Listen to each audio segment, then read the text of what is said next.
This is Old Man Random Thoughts, number 25.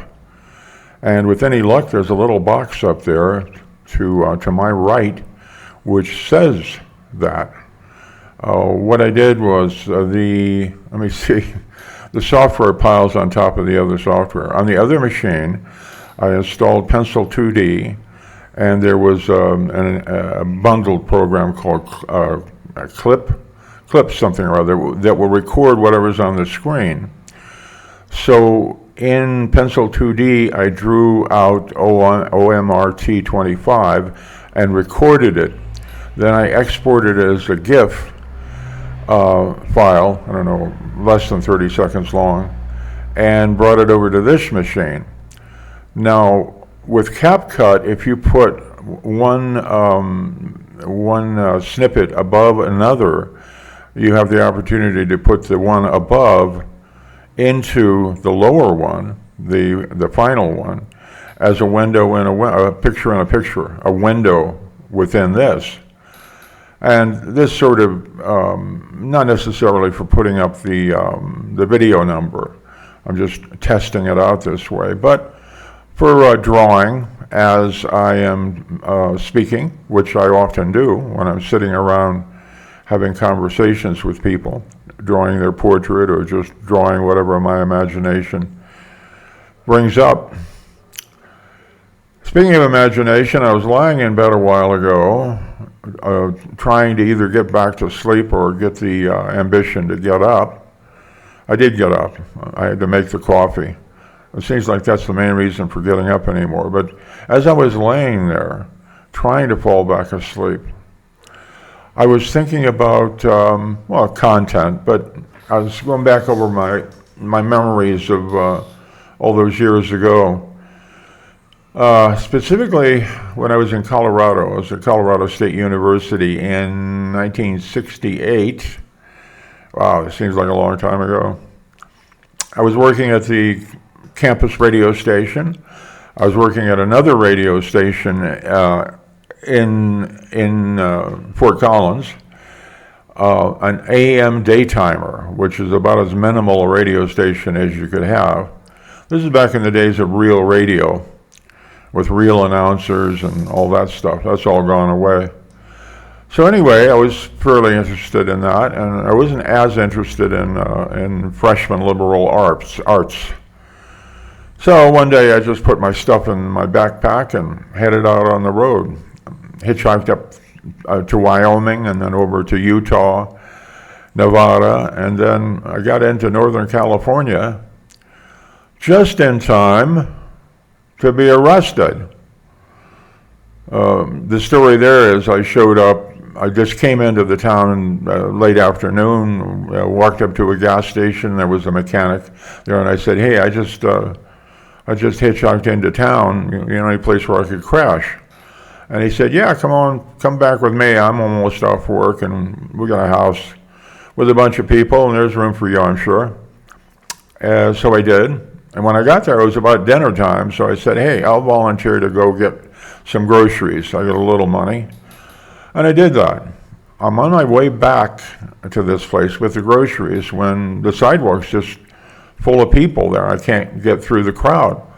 So I look over, see what they're looking at. They're looking across the street at a group of hippies that's being detained by police, and the crowd's getting kind of onerous, and making yelling, etc., etc. And one of the cops apparently wanted to have a reason, so he jabbed a hippie girl in the stomach with his nightstick. And the crowd started throwing stuff at the cops across the street. Well, this was the license the cops needed, and they charged.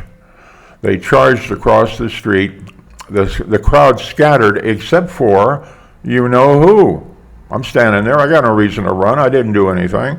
I'm just coming back from the grocery store. Well, this doesn't carry any weight. And I had the classical good cop, bad cop on me.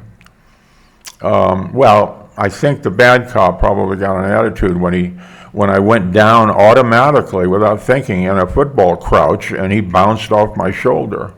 I was a lot tougher back then. So anyway, I didn't put up any resistance. I went along, and they said, all right, you're going to the Berkeley jail, or the police station. So I get to the police station, they're going to hold me overnight for court the next day. And boy, this is classical. Two cops have me in an elevator, and the elevator stops between floors, and they proceed to interview me. Nothing physical. They want to find out, and you young people, you cannot understand how back then the Vietnam War was central to everything in the U.S. They wanted to know whether I was anti-war or pro-war. If you're a hippie, I wasn't quite a hippie, I was just a vagrant. If you're anti-war, they're probably going to try to beat the caca out of you. If you're pro-war, well, that's okay. Well, I wasn't really pro-war. I was sort of anti-war, but I had been in the Navy. I had 4 years of regular Navy, and when one of these cops, who was a veteran, tested me, he decided, yeah, he's Navy, or he was Navy, so that was okay. So I just ended up in a cell. The next day, the judge says, what are you going to do if I release you? And I said, well, I'm going to leave the state immediately, sir, which is what he wanted to hear. So I was out of there. Then I hitchhiked down toward Los Angeles. But I got as far as a place called Moss Beach, south of San Francisco, not very far. New Year's Eve.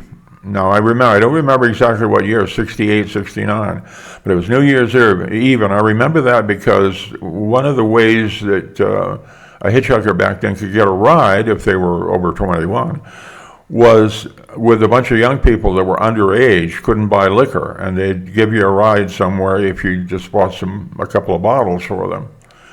So I did that, and they let me off, and but there's nothing around, there's no lights, the traffic's died away. I go out and try to sleep on the beach, on the shores of the Pacific. Couldn't do that. Got back up. Went back out on the road, and there was one car, and they picked me up, and I said, hey, I got to find a place to crash. I'm on my way to L.A. And he said, well, come on home with us, and we'll let you sleep somewhere. And I did that. The next morning, we're talking at breakfast, and it turns out the guy that's taking responsibility and pays the rent in this house for the group, he says, well, you can go down to L.A. and stay with my folks for a few days a week, something, until you get organized. And I said, yeah, that's cool. And he said, yeah, my dad's chief engineer of KRLA. I think it was KRLA, a radio station. I said, well, that's a heck of a coincidence. I was playing around with radio back in Colorado. So I did that, and I stayed with them. Couldn't get a job at the station. I didn't have a radio license at the time. I'm in LA for a couple of months, and then I head back out toward Colorado by way of Arizona and New Mexico. This is the God's truth. I get into Colorado Springs in the afternoon. I get a local paper. I open it up to the rooms for rent section. I run my finger down and stop somewhere.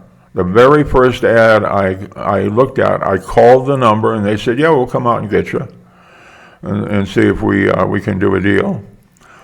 It was a man, a woman, his wife, and her daughter, so his stepdaughter. It turns out that he was a program director or a music director or something, not the engineer, for KVOR, the voice of the Rockies. This is astonishing to me. The coincidences like that, they can't be random. I don't know. I don't assign any magical factor to them or external influence, but they certainly can't be random. Well, I stayed with the daughter was on the make, most definitely, and to the point where she and her mother took me out and bought clothes for me. I don't think I looked that bad, but I was a vagrant. Anyway, she was kind of setting me up for something, so I left that situation, went up to Denver for further adventures. A life spent randomly, and now I randomly tell you about it. So I hope you've had a good day, and are going to have a good day if it's that early. And all the best to you. Stay healthy and try to be happy, because we have a choice. We can be happy or unhappy. We're going to be here for the duration anyway. For now, ciao.